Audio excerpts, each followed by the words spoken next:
Good evening, boys and girls, cats and squirrels. This is me, Mr. Griffin, and... I'm Miss Evans. Wow, Miss Evans, you get more handsome every day. I know it, right? Hey, guys, we're here to recap last week and kind of get us ready for this upcoming week. Last year, Miss Evans, I think we learned a little bit about putting first things first. I believe we did. And when we're putting first things first, we're looking at the idea that we know what our end goal is, our end vision, and we're establishing what we've got to get done each day before we do things. Okay, so we're making sure the most important things are getting accomplished. After that, last Thursday, we worked on what again? I think it was Habit 4 thing. Habit 4. That is thinking win-win. Thinking win-win, okay? Think win-win, okay?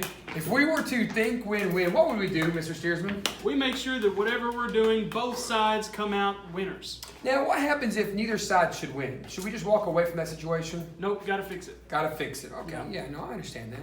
And so in a think win-win mindset, both parties have the opportunity to win, and more importantly, there is a abundance for both sides. I can be just as good at social studies as Mr. Steersman is, okay? I can be. There's an abundance of knowledge when it comes to history. I don't have to be number one. Miss Evans. Miss Evans. Oh my gosh, I'm so sorry. You just look so alike. So there you go. But that's kind of what we did last week. What's coming up this week at the Springs, Mr. Steersman? This week we're going to be working on a lot of stuff. I believe we're moving on with our habits. Is that correct? Absolutely. We are moving on. So we did Habit 4 last week. So this week we're going to be looking at Habit number 5. Habit number 5. Seek first to understand, then to be understood. Very nice. Guys, that's literally where you're just listening to somebody. Here's an example. Miss Evans, can you please tell me a story about your weekend? Well, this weekend I did a lot of video gaming, okay? I'm getting ready for Call of Duty Modern Warfare coming out October 25th. And I'm playing I play Call of Duty. You play Call of Duty? I play Call of Duty. Yeah, and when I play Call of Duty, I'm really good at... That is an example of what not to do, guys. Whenever you're listening to someone, you should not be thinking about what you're going to say next. The entire time Miss Evans was going on about her video game love, I was thinking about my video game love and what I was wanting to say. Let's try this again. Miss Evans? Well, this weekend I was getting ready for the new Call of Duty Modern Warfare coming up in a couple months. And I was just playing through some of the old Call of Duties to try and get ready and get my skills back up to par where they're supposed to be. So you're a little nervous that your skill level is not where it once was, and you want to be prepared for whenever it comes out, and you're ready to practice. Absolutely. Wonderful, wonderful. Notice I recapped everything he said and made it very clear that I was listening to him. I wasn't butting in telling him that I'm playing Call of Duty nonstop right now because Fortnite is dead. Okay? So there you go. Whoa, wait. All right. And so that's what we've got. And that's what we're working on this week, and we'll kind of introduce a little bit, okay? At the Springs, though, I know 8th grade starts our MAP testing. That's on Thursday. Thursday. 7th grade continues today. They're continuing today. And tonight you should come out and support our football team as we compete against James Madison. It is an away game, guys, but we're playing home tonight. Sounds good to me. I'm excited. I'll see you there, Miss Evans. I'll see you there, Professor Griffin. Hey! Seek first to understand, then to be understood.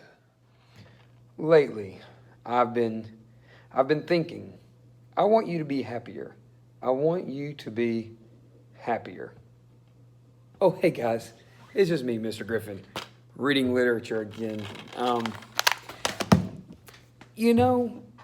Part of being human is knowing how to listen.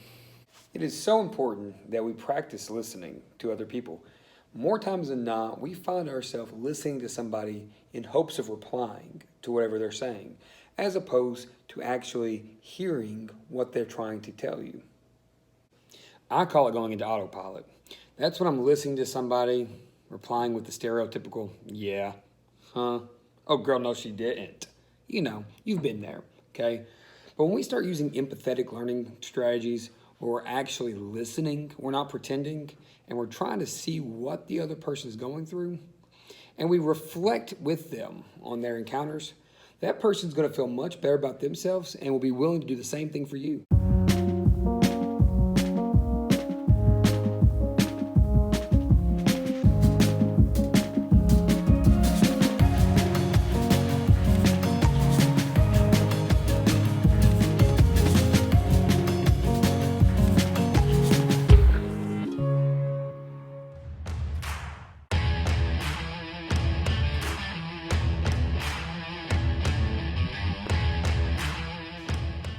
Carter, what would a victory against James Madison be like? It would be great because all year they've been talking smack about how they're gonna beat us and how they're gonna beat us by so much and that we're the worst team in the conference. It would just be amazing to beat them. As the offensive player of the week last week, what would a victory against James Madison be like? It would be good because we haven't beat them in a while and we kind of have a grudge against them. So what it means to me to beat James Madison is we can answer to all their trash talk by beating them on the field. And they beat us last year because of winning club. And it's like a close rivalry. And we can't let them come back to our field and beat us again this year. That's what it means to me to beat James Madison. What will it mean to me? I think it will mean a lot to me because we lost to them last year against a running clock. So it'll be like very happy moment and a very I can't find a word for it, but I feel like endorsing, if that's a word. Might be a wrong word for it, but I think you just made that word up. A win against James Madison will make me feel happy and yeah. And we're gonna win no matter what because we are the best. There's no stopping us, Hydro Flasks.